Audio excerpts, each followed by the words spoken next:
show you how I make homemade noodles. I was out in the garden last evening and I was looking at our cabbage and just, everything in the garden. I was actually harvesting some kale for dinner last night, and I looked over at the cabbage and I realized they're not quite ready yet, but they are probably about halfway there. So I decided I need to start making some noodles. That way when the cabbage comes on, we can have some cabbage and noodles. So I need to get more noodles put in my freezer. They keep really well that way, so you can make them ahead. You don't have to make them every time you want to eat them. So it works out well. That way you are eating from scratch more and more and learning how to prep your freezers. It has been a little bit since I posted a video, and I do apologize. I'm trying to do at least one video a week, if not two. Mondays and Thursdays are kind of my goal. So like I said, today we're going to make some homemade noodles. I'm going to show you my way. There's tons of ways to make homemade noodles, but I'm just going to show you some tips and tricks that I've learned over the years. So let's get started. So getting started here, we are going to mix up, I'm just going to do 2 batches. That will be actually like 8 sets of noodles. So that is plenty for me to do at one time. I actually don't have enough eggs to do more than that. The reason that I do love this recipe though is it does use a lot of eggs. So we run ahead on eggs because we do have our own chickens and we're only 2 people, so we can only eat so many eggs.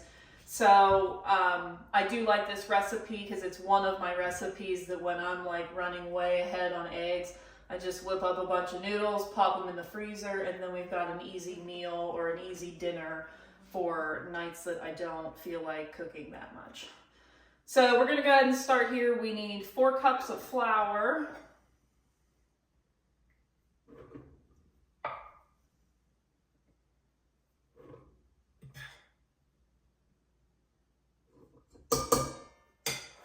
One teaspoon of baking powder. This is just acts as a leveler where it will, help the noodles to puff up a little bit when you're cooking them, just to give them some substance. If you like a flatter noodle, don't put the baking powder in, but we do like noodles that get some substance to them. It stretches your noodles further. You can roll them thinner because they're going to puff when they bake, or I'm used to baking, when they cook. So we're just going to go ahead and stir that together a little bit there. That's good enough. And then we're going to go ahead and add in 4 eggs.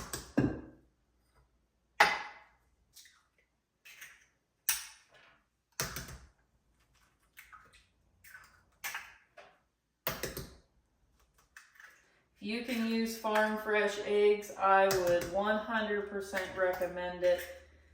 You don't believe it until you taste it, but there is a huge difference. We're going to go ahead and with our dough hook attachment, of course, because this is a dough, let that mix together. It just kind of starts forming little balls in there.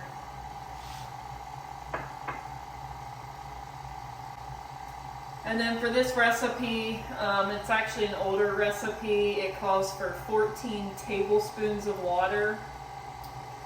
Who honestly is going to stand there with a tablespoon and count to 14? Not me. So I did it one time and I figured out that it's actually 7/8 cup of water, which is not on any measuring anywhere. So what that means is it's halfway in between 3/4 and 1 cup. So super easy. If you actually watch the video and do it this way, I'm going to list it in the description as 14 tablespoons, so we'll actually see who's watching the videos and who isn't. But it is 7/8 cup of water. I just add it really slowly because noodles have a mind of their own. So some days they need the whole 7/8 and some days they don't. It depends on the humidity, depends on the temperature. So this is what it should look like It should roll around like a ball of dough, very similar to bread. It should clean the bowl as it's going around. That's how you know it is done. You do not want to over stir noodles. They will start to get hard pretty fast. So make sure you're here, you're watching it. Don't walk away from it.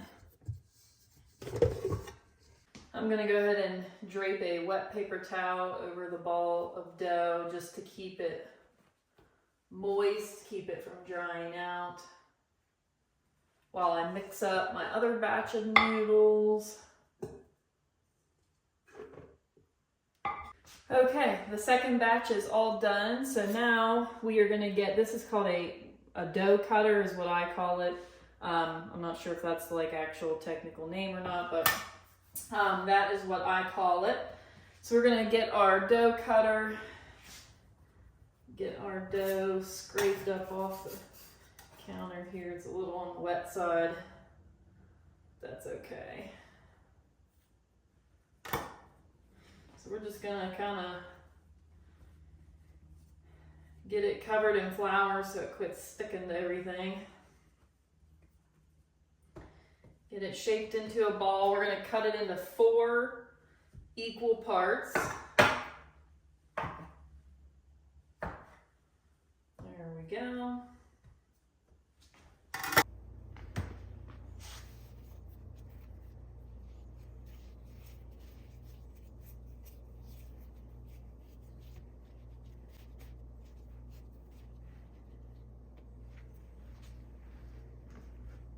Now this is where the fun begins. On your KitchenAid, you probably have always wondered what this plate was for. It can come off. Maybe you've already used attachments, but if you haven't, take off the metal plate and we are going to, this is the roller. So the roller has many different settings. You pull it out and turn.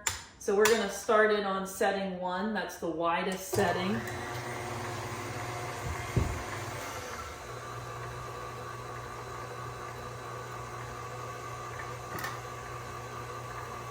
And you just wanna make sure that you keep flouring down your dough.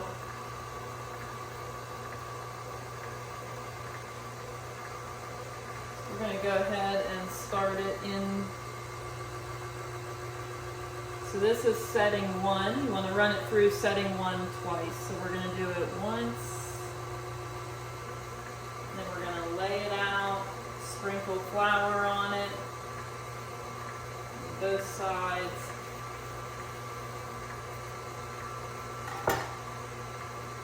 And then we're going to run it through number 1 again.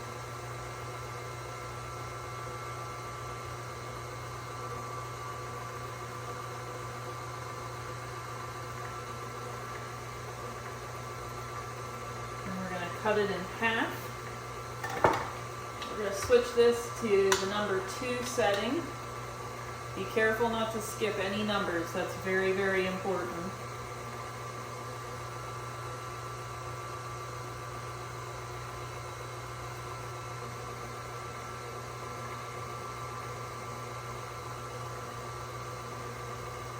This is also how I make my homemade lasagna. You can use one of these and just start layering it in a lasagna dish. That's how I make my homemade lasagna noodles. You don't have to cut it or anything. You just flatten it out and then start running it through. Okay, so that one's ready. Back to the number 2 setting.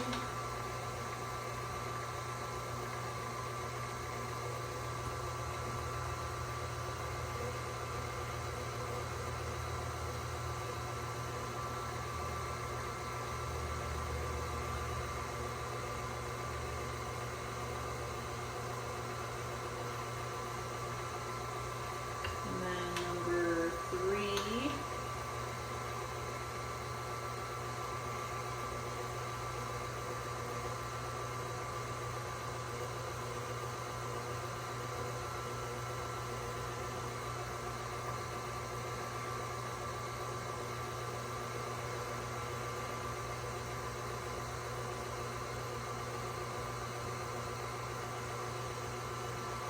All right, I ran half the dough through the roller attachment. We're gonna take that out, just set it to the side because we still have to do the other half. But for today, we're gonna use the fettuccine attachment for our homemade noodles. And these homemade noodles I really use for literally everything. Okay, so we're gonna grab our first piece. We are gonna dust it with some flour just to get started. This is the last dusting that it will receive, so you wanna make sure that it has flour on it. Just shake off the excess and then get ready to catch the yummy noodles below. So there we are, absolutely perfect homemade noodles.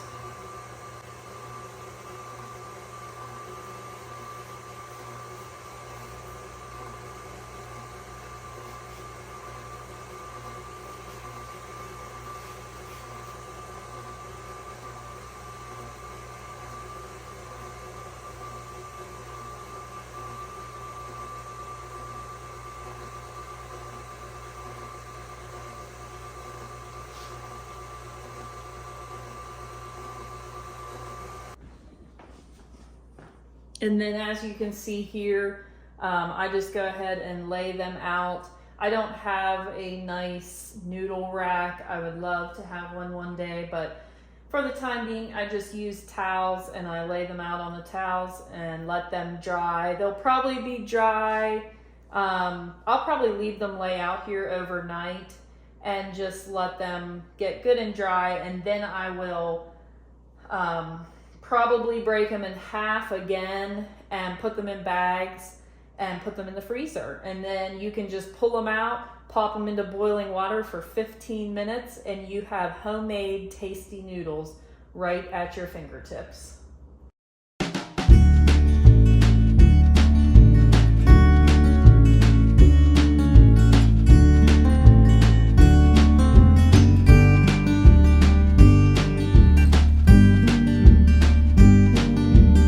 As always, thank you so much for watching. Please make sure to like and subscribe if you haven't already. I'll be posting more videos as I'm continuing to bulk up on our food preservation this summer. I will be doing more noodles and we'll be starting into the canning once the garden is ready. So please make sure to check back and keep up with the rest of my noodle making. Thanks for watching.